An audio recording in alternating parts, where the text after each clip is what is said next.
Friendships when I'm locked into. Oh, shit, man. What's going on, guys? Welcome to another episode of Stop the Ship. We're coming at you with something a little bit different today. We're going to revamp the show in a way that we're going to start offering you guys three new segments. The first one, a little more structured. We're going to start it off with RandomstatShane. Now, if you're a fan of the show and you've seen a couple RandomstatShanes, you know this guy's full of shit. No, some of them are true. So I'm going to throw out three random stats. They could be true, they could be false, but you got to tune into the end of the video because at the end we're going to let everyone know if they're true or if they're false, and Brad got to let us know. And fair warning, they're all going to be false. Second thing that we're going to go over, we have a segment called Into the Iris, kind of where we take a dive into the mind's eye in the pursuit of self. Talk about what we're going through, things that we similar find particularly to what we did on the podcast before. Third one is going to be Quotes for the Quest, where we go over, it could be a quote, could be a song lyric, could be a line from a movie, things that have been particularly instrumental or important to us. Something that resonates with us and we think we want to share. Oh, and make sure you hit that subscribe button. Hit that damn button. Wait a minute. You hear that? What the hell's that? Sounds like a beat.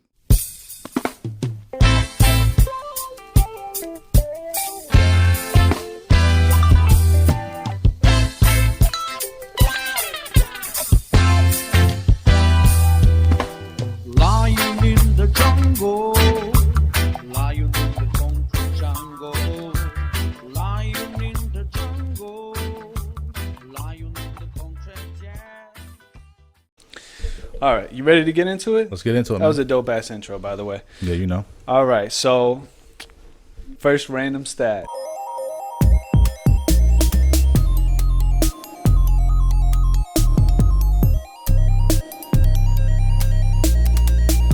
Yeah. Okay, now what I did was I went back to previous random stats. So we're going to fact check them now. We're going to find out if they're true. Now, you thought all of them were false. Yeah. We will see. We will. Okay. So that first one, I know you probably remember, you guys do too, that bubonic plague was found in homeless people. Okay. That's your first random stat. But now that's very vague. What are we talking about? What do you mean it was just found in homeless people? The bubonic plague, the medieval disease that was found in rats and fleas and mice.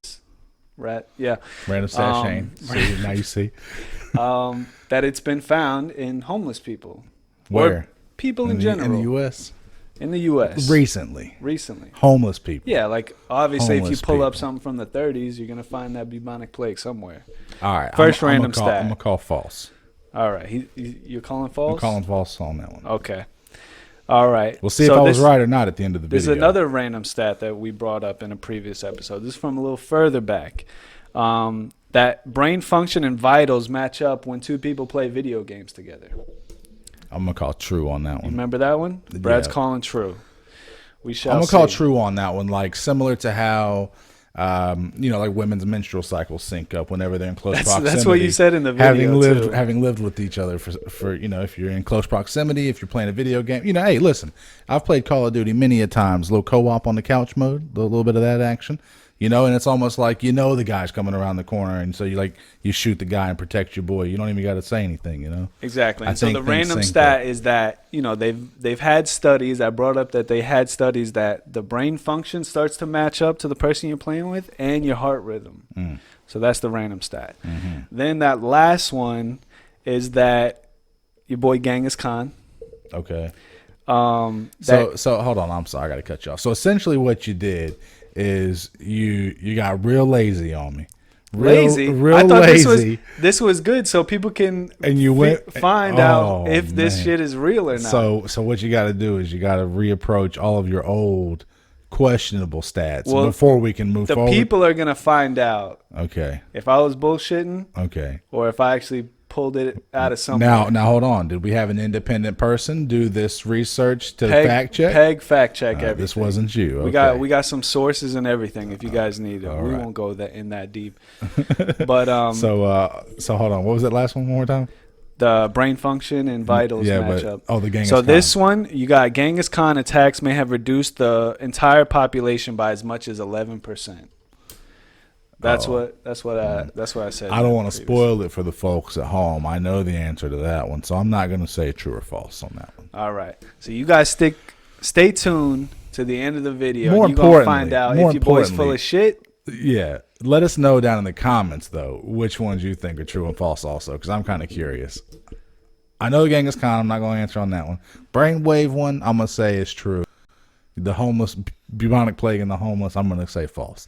You guys let us know as well. And then so moving forward, those random stats are going to be new random ones, but those are ones that we had to go back and clarify. Yeah, we got it. You know, he's trying to clear his reputation is what he's doing. That's what I'm trying to do. He's basically. Like, you know, it's gotten to the point that we've named a whole segment after the fact that you come out with random stats. So I think I like the little logo he's gotta clear his name. You came up with. Pretty dope.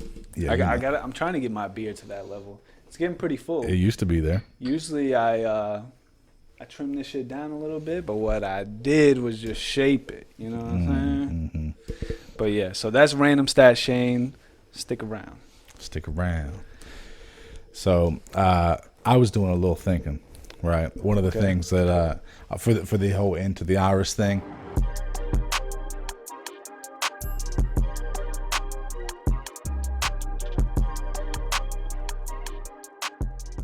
You know, I was just doing a little self-reflection. It's something that you've been trying to preach to me to do a lot more here lately.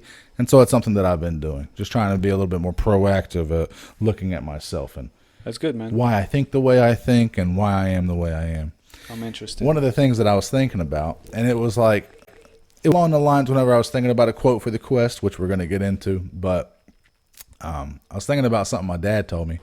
And he was like, hope for the best and prepare for the worst. It was something he always said. And so this was like more so my Into the Iris, but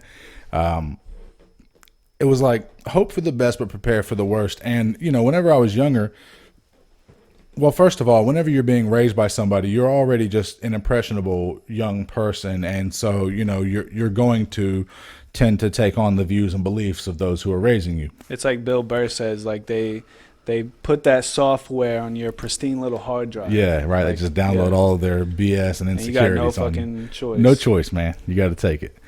But no. But anyway, so you know, and so taking that little statement at face value, hope for the best and prepare for the worst. If I just took it at face value, you know, it does kind of make sense. It's like hope for the best. That's great. Like hope that the best is going to happen, but don't get your hopes up. You know, just understand that it might not go your way at all, whatever it is.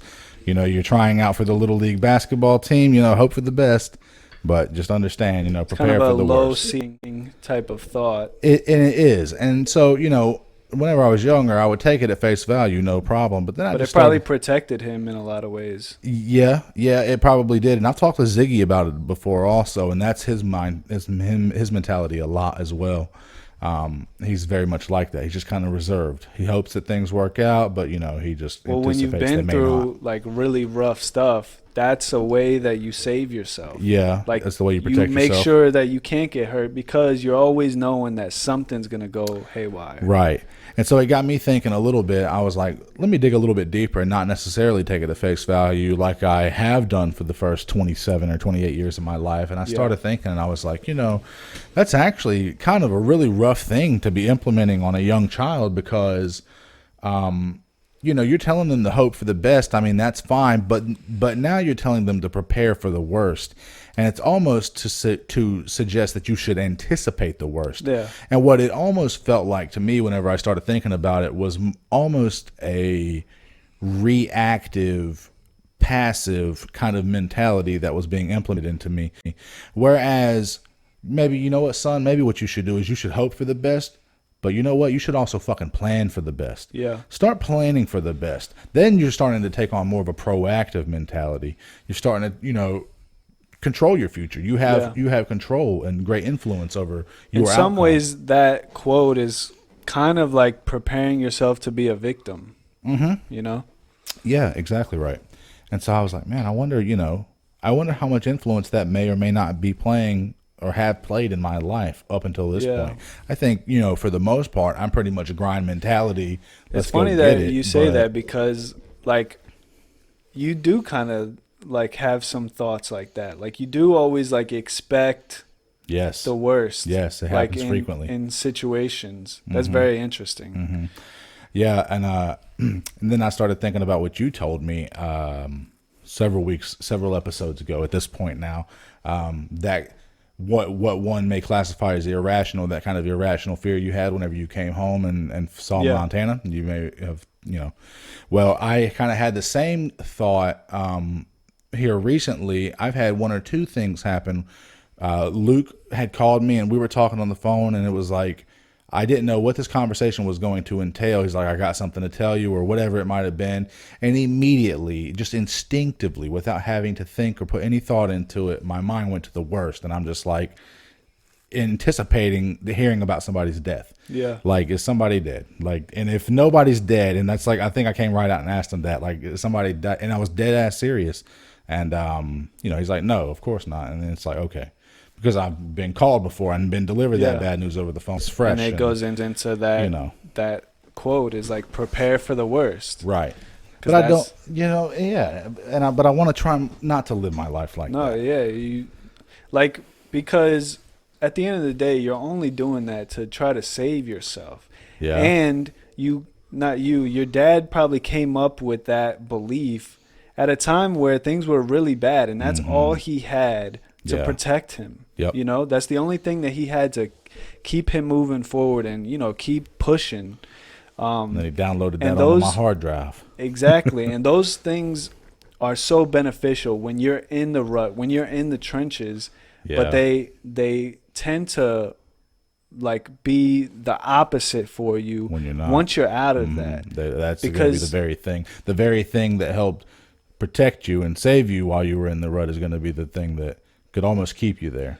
And that happens to like a lot of people, especially people that have been through traumatic things, because we all have these coping mechanisms. We all have this like tool belt that we've created in order to be okay. And so that's interesting. It's like if you took somebody who wasn't necessarily as self-aware, who wasn't trying to dive into the iris, and maybe who wasn't listening to Stop the Shit. That's right. And it would maybe be difficult if you weren't actively trying to be self-aware. It may be difficult to pinpoint, like, okay, hoping for the best and planning for the worst is a good survival tool that I can use to help me get through this current rut. But how do you then, hey, once you're out of the rut and now you're doing good, maybe like I am, how do you then make sure that you retain the awareness? Like, that was something that I used to get me through.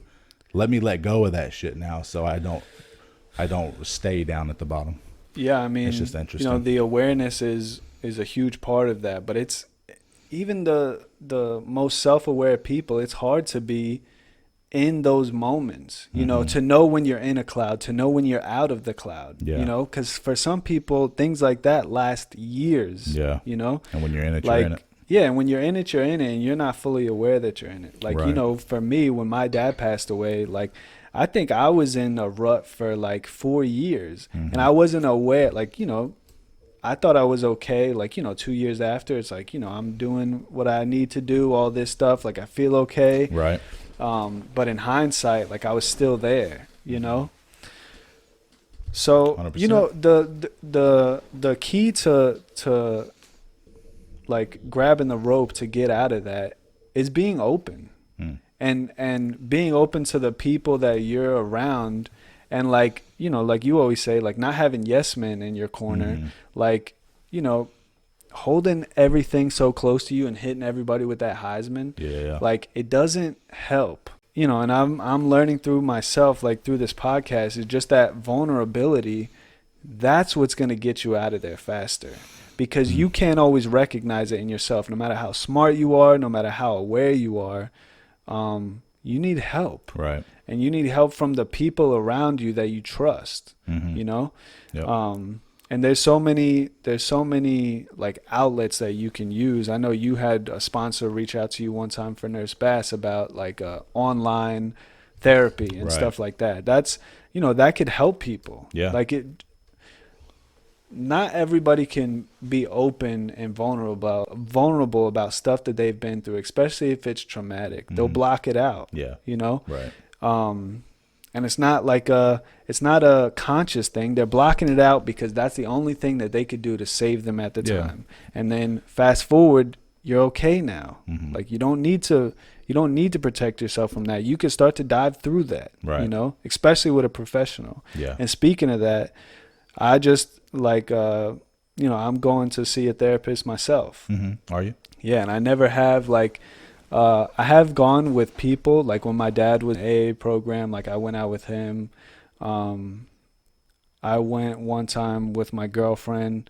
But this is like for me, and you know, it's like a big step for me. I've never done something like that. We've talked about it on here that I'm open to doing it, but I never put the wheels in motion to do it, you know. And Montana's been a big help with it, of like you know, setting it up for me and stuff like that. But that's what's up. you know, that's that tool belt, because you need somebody to give you an unbiased opinion about certain things, and where you're at. Somebody removed from the situation who wasn't there.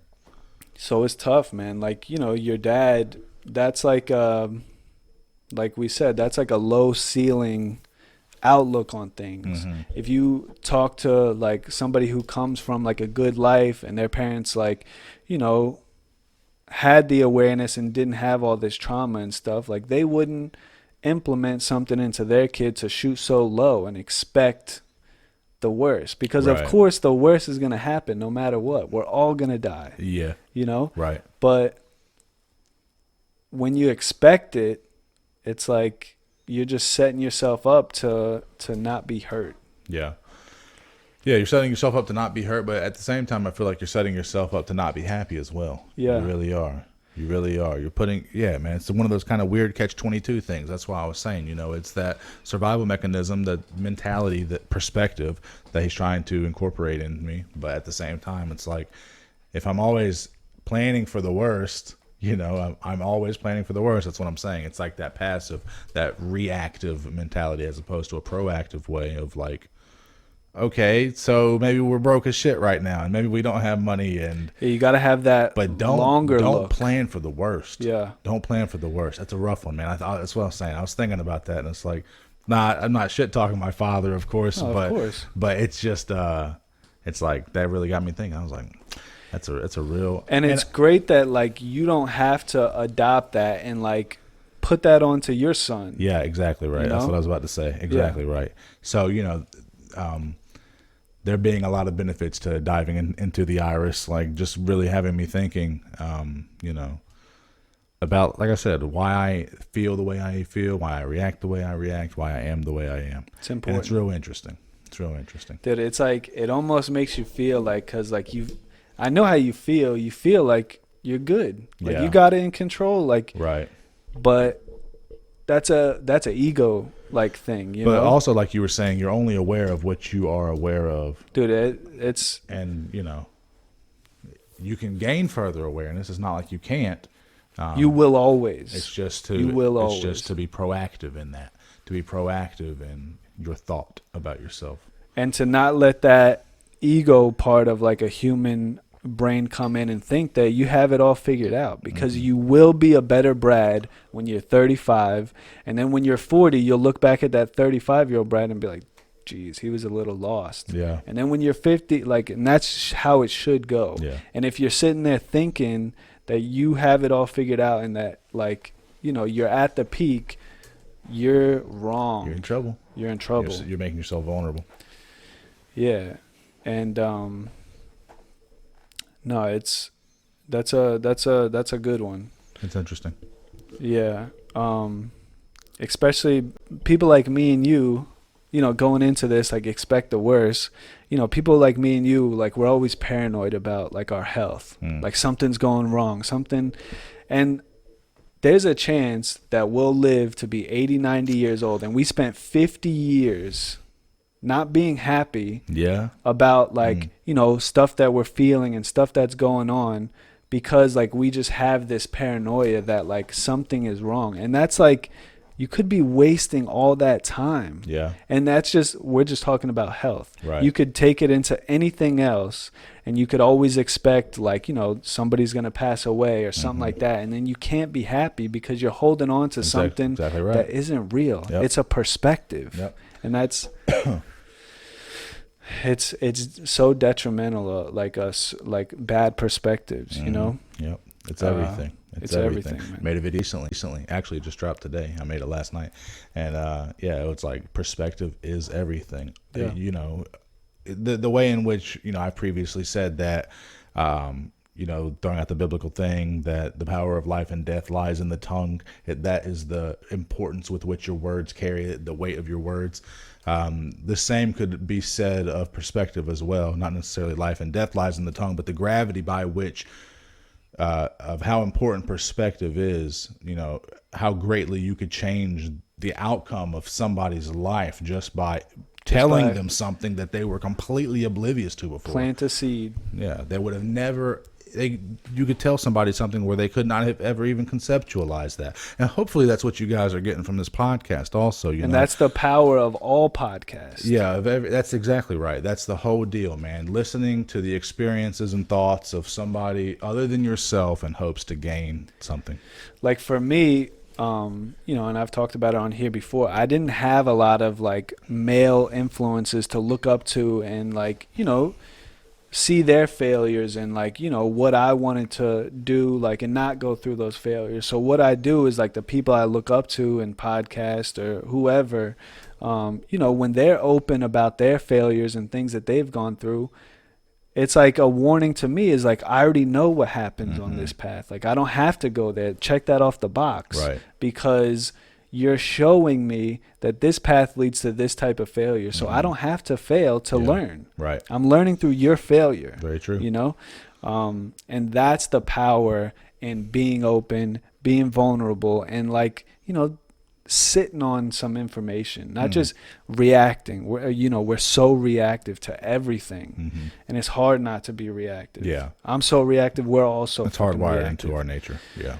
But you could do it, man. You could take a breath and like not react. Yeah. And like I do, like so many times, like I want to react, and I've tried to like, even like in arguments like with your significant other, like, if you just sit there and listen, like, there's so many times I want to like interject and be like, no, it's not that, like that's not true or whatever. Right.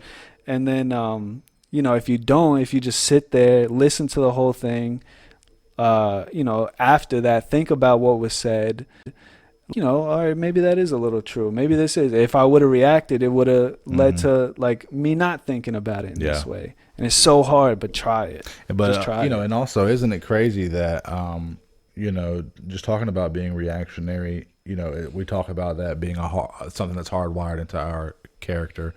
Isn't it interesting that is a loss of control over yourself? Yeah. And if we have control over anything in this world, it should be of ourselves, right? Yeah. But it's kind of an interesting thought that so often we don't even have control over our own selves.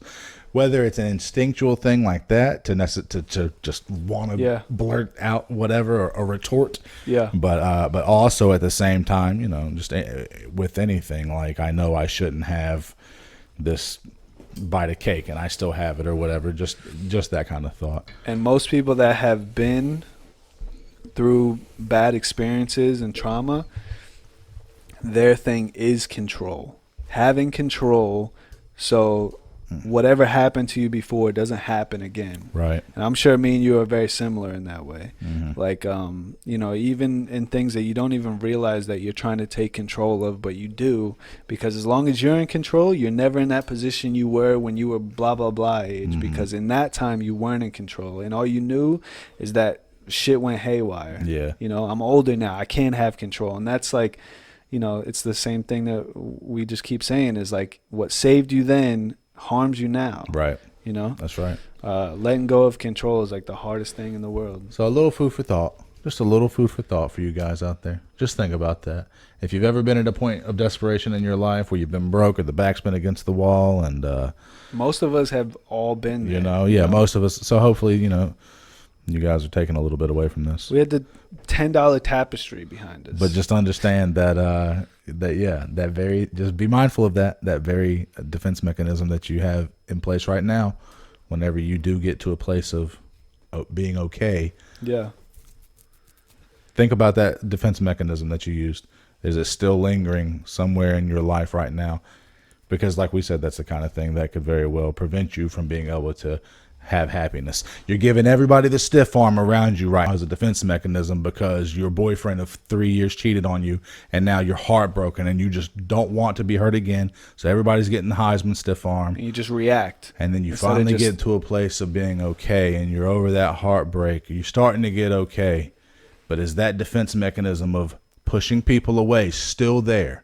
Think about it. Is it still there under that surface somewhere? And if it is, that's the very thing that saved you, that helped save you, could be the thing that prevents you from happiness. Just a perspective, just an idea. Think about it. Agreed. Hey guys, real quick, want to let you guys know, them Stop the Shit boys. We have actually finally secured our first sponsor, man. This dope backpack company out of Singapore. That's right, out of Singapore. MUZMM backpacks. So what's actually dope about these is they have these versatility backpacks where it's essentially 3-in-1, right? You got that backpack. Then I've got a suitcase style where you got a handle here or you got a handle up top. And additionally, whenever you're making gains in the gym, you got the strap on the back. The link is in the description down below. Make sure that you use the coupon code STOP-THE-SHIP at checkout, man. All one word. All one word. No spaces in that thing. All proceeds are going to go back into the podcast. You know what I'm saying? And you're going to get 20% off. I don't know if I said that. No, yeah, that's big. Did I say that? And trust me, people, it's good quality stuff. This is stuff that we transport all our equipment in. I'm on a plane every single week. Hopefully I don't catch that corona. Very true. MUZMM, we're going to put the description down in the bio. It's a product that we're happy to partner with, we believe in. And if you want some of these bags, they got all cool designs. Check it out in the link below. 20% off, Stop the Ship coupon code. Lion in the concrete dance, lion in the jungle, lion in the concrete jungle. Something that I've been thinking about is, and this is only personal to me, but there's something about me that I thrive in being thrown into the fire. Mm-hmm. And I think obviously like procrastination has something to do with it. Sure. But for some reason, that's the way that I learn the quickest, and it's so stressful and like anxious being thrown into the fire, not always knowing what to do. Right. But for some reason, that's how I look in the long run. And I know that will benefit me the most. Gotcha. Rather than like jumping in the pool all the way, rather than doing one step at a time. Right. Yeah. And that's where I'm at right now. Like with my job is like I'm being thrown into like trial by fire. Yeah. Yeah. And for me, as uncomfortable as it makes me, and as scary as it is, I embrace it. Mm-hmm. And like if I had a choice, it probably wouldn't be to like, all right, let me not know anything and make me learn. Right. But when I am put in those situations, I rise to the occasion. That's what's up. Almost every time, Yeah. And there's something about that thrill that I enjoy. Oh, yeah. And it goes into like even things outside of work where like I like to go into things without like a full structured plan. Because there's something about that where I just feel like I come alive. Gotcha. To where like I'm my most pure self. Like I'm not, and especially like with the podcast, like, when it's word for word what we're going to say, like sometimes we've came up with some crazy gems, like some of my favorite parts of this podcast, and, it's just something I noticed in myself. I'm not saying it's a good thing. But it's something that I noticed that my like learning curve is like really high when it's like all chaos is around me, and that probably comes from, how I grew up. Yeah. Yeah. That's interesting. Are you like that at all? Sometimes it depends. Yeah. But it's interesting. It's like, I don't know if that's a result of the environment that we're raised in or whatnot, but I feel like some people are just kind of wired that way. Yeah. You know, almost like stress. They thrive under stress, whereas stress could just completely cripple some people. Dude, that's such a great point. And I know people on both sides. And for me, like, I guess stress has always been a part of my life, you know? Yeah, so maybe that's it. Yeah. Maybe that's just the home that you're comfortable in. Yeah, and that goes into like the comfortability thing of like and the control thing where, you know, that's where you're okay. And that's not like the most like positive thing. Healthy thing. Yeah, most healthy thing. Because being stressed out is fucking stressful. But it's still an interesting observation. You could look at that as a positive side effect of I think it's a positive in the way of like I'll always be okay no matter like what I'm going through. Yeah. But maybe sometimes I'll make it chaos when it doesn't need to be. You know? Yeah. I can't pinpoint a certain thing, but That's interesting. It's just something that I want to start diving down more for myself. Where like it's just something about being thrown in that fire where like you gotta know, you gotta learn. Right. And then I do. You have no choice. Yeah, because maybe sometimes when I have a choice, like I'm just more of a procrastinator, you know? I like when it's not as much in my hands so I can adapt. I'm adaptable. That's what it comes down to. Like in any situation. You're a chameleon. Yeah, I'm very adaptable. Yeah. You know? Yeah. Just something I noticed in myself. I want to start going deeper into that and wondering why. Well, that's cool. That's cool. Yeah. I think I'm gonna start doing that too. I mean, you know, this is the path to enlightenment that we're kind of on the path of. We're diving into the mind's eye, into the iris, whatever. But I want to do that also. That's interesting. Because even those positive things, like we need to ask why too. Because they're positive now. Shane at 30, like when I'm 45, if I'm like creating like chaos into something that you know, it should be structured. Yeah. That's interesting. Yeah, because I think primarily so far that I've been doing this, I've pretty much been focusing on the negative things. I think I have been, but to start looking at the positive things also, why I am the way I am in a positive way. Also, I think is going to be important moving forward. No, it's great, man. You know, when you bring something new to me that you've been thinking about, like it's inspiring. You know. Because our conversations weren't always like how they have been this past year. Like, you know, if anything, our conversation from years ago, like, you know, in some ways would be kind of stagnant and similar than it's always been. Now it's like more about like, well, what's new? Right. What are new challenges that you're going through? What are you working on? Yeah. You know, which is something I see such benefit in because not a lot of relationships are like that. Right. You know? No, for sure. 100%. So and that's why I feel it's so important to share it too, you know? But absolutely, man. Fuck yeah, bro. So I like that first Into the Iris segment. Yeah. No, and I want them all to be like that. That's what I'm going to do. I mean, this is going to be a continual thing that I want to do on a day-to-day basis, at least weekly, try and take something away that I'm working on right now that I'm noticing about myself and just pick it apart a little bit. And it's good that we have like one each because like you could throw something at me and just that's exactly right, and that's how I'd like for it to continue. And just like how you threw something at me, I had a reaction to it, like based off how I felt in the moment of what you said.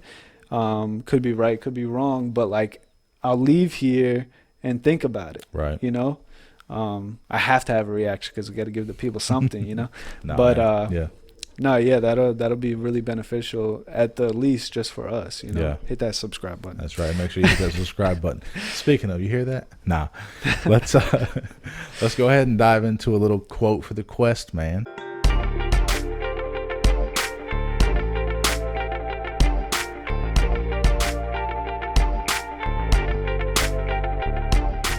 Quotes for the quest. Quotes for the quest. You got something for me, man? I got something for you. The quote's so important. He's got to defer to his phone. This is a quote where if you look into the source, it's been a quote that's kind of been manipulated through time. And give us a little background on it too, if you want So the original quote started in a Budweiser commercial from the 1930s. to. Okay. And then it was adopted by Winston Churchill. Okay. And then Adopted. yeah, he kind of took it in his own way. Okay. Like it's been changed. Got it. You know? And then Joe Paterno quoted Winston Churchill as if it was his quote, but it's not originally his. Well, so most people think it's Winston Churchill's or Joe Paterno's, but it's not. It's from a Budweiser commercial, but it's different now than the Budweiser commercial. How upset would you be if you were Budweiser? Like, come on. But Winston they Churchill? enhanced it. They did enhance it. Yeah, okay. So it goes this, and I think this is so important for people to think about because I think about it, and it's the reason that I'm okay sometimes when bad things happen. Okay. So it goes, success is not final. Failure is not fatal. It is the courage to continue that counts. Success is not final. Failure is not fatal. It is the courage to continue that counts. Saying like, you know, don't rest on your morals. Like, yeah, you got good things going on and you're, you know, 25 and you got the world by the balls. Right. You can't stay stagnant. You can't slack off because that success will not define you in 5 years. Always temporary. And the same thing goes into the failure. You just failed and you just like lost your job that you know you gave your all to, and it like crushes you. But all that is just in that moment. What are you going to do that, like, is that moment going to define you? Is that failure going to define you? Because you're not dead, right? Because you're not dead. So failure is not fatal. Failure is not fatal. Right. And it's not the end. You could change it. Yeah. You know, you could change that story, change that narrative. 100%. You know, and then it is the courage to continue that counts. You know, and that goes into similar to like the Mamba mentality of like, is when your back's against the wall, like, you know, what is your next step? Mm-hmm. Are you gonna be a glass half full or a glass half empty? Because the glass half empty, you can define yourself by that failure. Yeah. Or you can realize that, you know, I'm not dead. No, man, that's a great point. Defining yourself by a failure, man. And so many people do. Like there's a YouTube channel, I forgot the name, but they throw out like motivational like Joe Rogan clips, you know? Oh, yeah. And that's something that he said in there. Just like, you know, people define themselves by these failures and stuff like that. But you're alive. That's right. You could change the narrative. Heart's still beating. You know? You still have a chance. And you got to have that Yeah, courage to keep pushing forward in the when you see no light, you know? Let me ask you this. Okay, you need the courage to continue to press forward even when you see no light. But what about on the other side of the things? What about for those who are doing very well and very successful? Success is not final, right? Yeah. But even though success is not final, how do you then continue to maintain the courage to continue to move forward? How do you not become complacent with that success? Now I've reached the mountaintop. I've reached the pinnacle. I can't go no further. How do you not become content with that, understanding that it's a success struggle. is not final? It's a struggle, man. And I've struggled with that too. Like I've been at certain points in my life and been like, damn, like, you know, especially people who don't come from much. Yep. When you get to a certain spot, it's like, well, damn, this is all I ever wanted. That's I just right. wanted to be able to go out to eat wherever I wanted and whenever I wanted and not like have to worry about it. Yep. You know, success is different for everybody. Mm-hmm. You have to, I mean, it's hard because like what makes you happy? Yeah. You know, if you're happy at a certain point, and you know that you can maintain that point, you know, at this job or somewhere else because you have a certain degree or a certain skill. But you have to, you know, we talk about growth within ourselves. You have to keep pushing forward for something. Right. You know, if not for yourself, then for like the people around you, the people that you love. I'll give you one. So how do you maintain the courage to continue to press forward even when you're successful, even whenever... But we should understand that success is not final. So, you know, for those, I've grinded through points in my life where I've been very poor, and then I've gotten to a point where I feel like I've made it. But how do I continue to press forward? A good way to do it is to never lose sight of where you came from. And it's yeah. cliche, but it's so important and crucial to your success. If you can always maintain that thought in your mind, like, I remember what it was like sleeping on a mattress on the floor in a flea-infested house, or being on WIC, EBT, food stamps, governmental housing, all of these things. He had those face masks before the coronavirus. Man. Yeah, no lie. If you can always maintain that and remember, if I don't continue to wake up every day and bust my ass, then this is what I could end up reverting back to. Yeah. For me, anyway, that's what's worked. I don't ever want to go back to that shit. Yeah. That was horrible. Yeah. I went through that in my life, and that point of my life is now gone. Yeah. And that's my hope. So that's one way that I continue to keep the fucking foot on the gas pedal and keep moving forward despite my successes. No, it's a good point. What I have to get better at sometimes is, like, you ask me a question and, like, I shot back, like, with an answer, but, like, I could sit there and, like, think about what you asked me, and that's something I noticed in myself, that, like, I should do more. You're quick with a response? Yeah, sometimes. Gotcha. I think that was a good quote, man.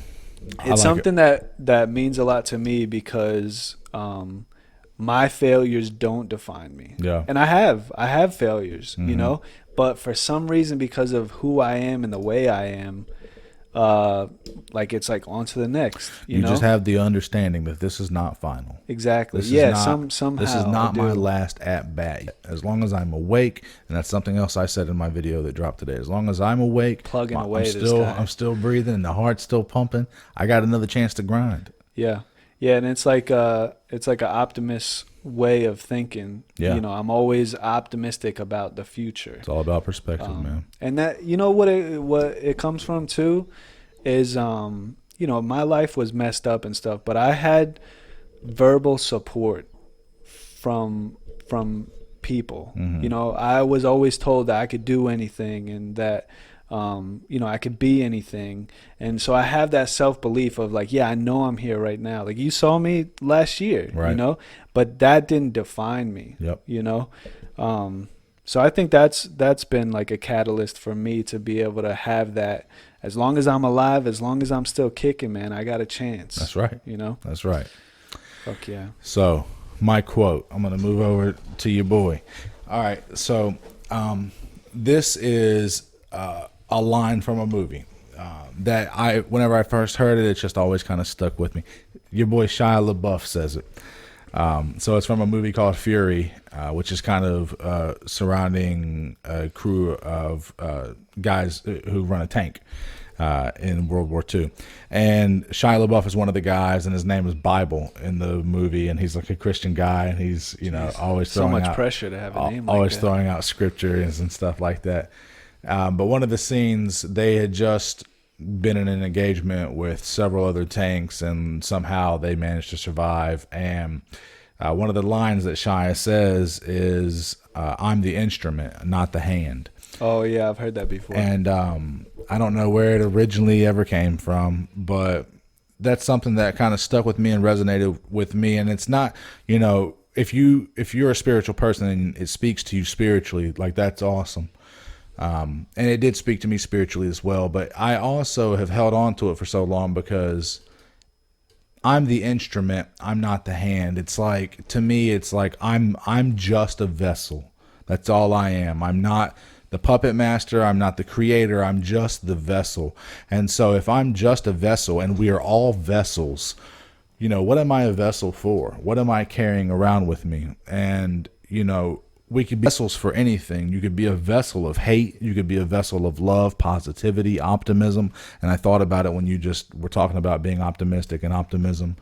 And that's one of the things that I want to try and do. I want to be an instrument of positivity. So knowing that, being of the belief that emotions are tangible, that vibes are tangible. If I'm of that belief and I operate under that assumption, then I want to try and be a vessel for optimism and for hope, to try and instill that in people. And that's what I try and do in my videos and stuff like that, and just on a day-to-day basis whenever I care for patients and stuff. But it's just something I was thinking about, and I think that's why it stuck around with me for so long, because we are just vessels. It's like, No, that's great. What are we gonna do? Say with it that? one more time. I'm just the instrument. I'm not the hand. It's essentially what it is. I've heard that quote when they talk about like coaches in a team or coaches in a fighter. Like you know, the coach is the hand. No, the instrument. The instrument. He's the one. Yeah, and the fighter. Oh, no. The coach would be the hand. Yeah, the coach is the hand. Yeah. And the fighter or team or whatever it is the instrument. They're the tool. Yeah. No, that's a really cool quote. Yeah. Yeah, it's something I was thinking about. It's like, and I definitely see the correlation between that and like spirituality. But it applies in many things. Yeah. You know? To a lot of different things. You know, even with this, it can be like we are the hand, you know, not to fucking put us on no pedestal or nothing like that. But if you implement some of the things that we're saying, you know, you could be the vessel and then be the hand. Yeah. You know? Yeah, it's the thing, man. It's all about perspective. It's all about planting seeds, you know. Plant that seed of positivity. Yeah, man. It goes so far. It's tangible. You're a vessel. Plant that seed of positivity in somebody else. Maybe in turn, it'll grow. And it's tangible even though you can't hold it in your hand. Yeah. But it's realer than something you can hold in your hand. Like, you know, think about the most positive people in the world that just spread that, like, love and positivity. Like Kevin Hart or The Rock or Tony Robbins. Like, you know, it's just all about just giving. Just giving. Yeah. You know? And it goes so far. And that's what lasts. That's what lasts. Nothing else lasts. Yeah.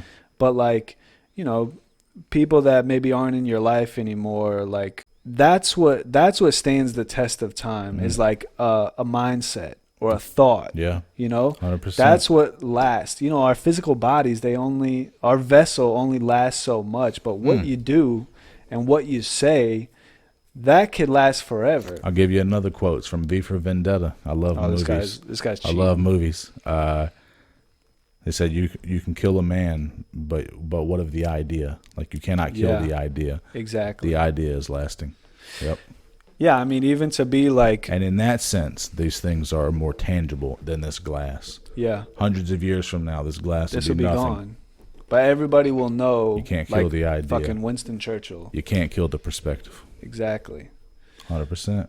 No, it's really important to think about. And, dude... we're all capable of that. Like, you know, people look at we're mentioning like huge movies or like great people. Right. You know, we're all capable of a thought that could last forever, you know? Even it be a minuscule or positive thought. Like, think about conversations that we've had together. Like, that can go on to your son's grandkids from just a conversation that we had here on Stop the Ship. That's right. So, why don't you go ahead and bring this bad boy home and let the people know that you was bullshitting about all three of those random stats. Shane. Let them know, man. All right. Now, these all have sources. Well, if they all got sources, then does that mean they're all true? Oh, no, they don't all have sources. Okay. Random stat, Shane? So, the bubonic plague found in homeless people. Yeah. Medieval diseases have been found. I said false, by the way. Medieval diseases have been found in homeless people, such as typhus, tuberculosis. They have been found in homeless people. But the plague has not been found in homeless people. Alrighty. But they still have found it in fleas and rats. Okay. Which is crazy. It's a medieval disease. Those are basically homeless people. Okay, go ahead. Yeah, pretty much. That's essentially we just what lost Shane was our saying. whole fucking homeless people demographic. Okay. The next one, that your brain function and vitals match up when people play video games together. I said true. You said true. I couldn't find an article about He's it. like, I don't know where I could not find an article. I remember where I heard it. Where? It was on a podcast. You might even know. So you're telling me you're so lazy. Yeah, I just heard it, and I'm like, screw it. I'm going to regurgitate this shit. So I could not find one article on it. Gotcha. Okay? So false. So we got false. I still feel like that's, something that could be true, though. I didn't find one article, and I did some searching. Okay. So I thought Peg did the searching. So now this wasn't even independent research. He sent me that it was false, and I was like, let me fact check Peg. Where's this guy's credentials? This new format's falling apart at the seams. And then that next one, that Genghis Khan's attacks may have reduced the entire population by as much as 11%. Yeah. So I got some facts here for you. Okay. You said you I didn't didn't say anything. answer, but So I felt like I knew the answer. And which is? I thought that was true. Okay. I'm pretty sure I've seen that before. So I'm pretty sure you in the episode where I said it, you were like, "Get the hell out of here." But so here's some stats for you. Many historians put the number somewhere around 40 million people that he was involved in killing. Obviously, he couldn't kill 40 million himself. Right. The censuses from the Middle Ages show that the population of China plummeted by tens of millions during Khan's lifetime, some of his enemies. Scholars estimate that he may have killed a full 3/4 of all modern-day Iran's population during his war with the Khwarazmid Empire. Those were the people. That's modern-day Iran, but it wasn't Iran at the time. So 3/4 of all those people he killed. All told, the Mongols' attacks may have reduced the entire world population by as much as 11%. Your boy threw out the 11% in a video, and I was right. I told you. It was the only actual numerical stat that I threw out, which if you look at RandomstatShane, it's in the word. Yeah. Come on, people. So as we said, follow me. All his point, all he's trying to do is salvage his reputation. No, those were the 3 videos where if you look at the time checks, those are the only ones that have random stats. RandomstatShane. Gotcha. Documented. Gotcha. So. Well, anyways. 1 out of 3 ain't bad. Isn't that a Meatloaf song? Sounds like it. That's a random stat right there. I think it's 2 out of 3. Guys, we appreciate you for hanging out with us, man. We hope that you like this new format. Let us know down in the comments below if you did. Let us know if he's bullshitting on these random stats. Let your boys know. Yeah, somebody could send an article like you kidding me? These brainwaves definitely link up. Make sure you hit the subscribe button, man. If you're listening in and you're enjoying what you're seeing, hit that subscribe button. We'd love for you to tune in and join us on the ride. And send some feedback if you like the format. If you got a question, if some of those quotes or something meant something to you, or if Into the Iris something in there meant something to you, or if it meant something different to you. Exactly. Or if you have something that you want to bring to the table. This is a community, like we always say, and we're doing this shit together. We appreciate you guys for hanging out with us. They can't hear you. Yeah. But hell yeah, we love y'all. Until next time, man. We got some big news coming.